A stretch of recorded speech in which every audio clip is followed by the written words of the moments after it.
When we enter the church in the vestibule, then with our 10 Commandments, the covenant with Moses, the 10 Commandments, give us our entrance into all of the covenants of the Old Testament.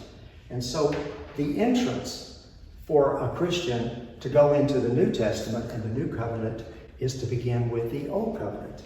When we designed the 10 Commandments, I used biblical measurements to know the correct size to make the commandments. And I kind of converted cubits to feet to make this size. They're 2 foot by 4 foot. And so they would have been put into the Ark of the Covenant. They would have fit inside of there.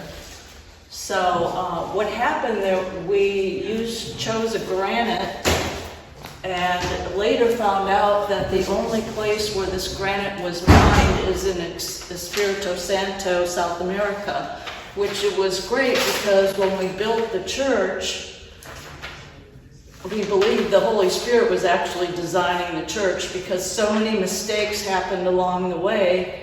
And because of the mistakes, something better happened. So we felt the Holy Spirit was in charge.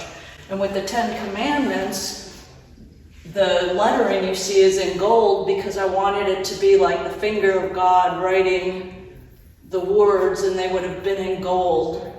And when we received them, they had brown and all this. And I said, no, that's a mistake. It's supposed to be gold.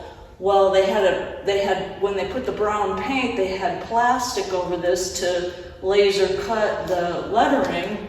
So they had already taken that off. So they had to take off all the brown paint and hand paint it gold. But what happened is all the little cracks came out in gold, which wouldn't have been there with the brown. And it was reminiscent of Moses breaking the original commandments, and it just gave it an extra feature that we wouldn't have had if the mistake had not occurred.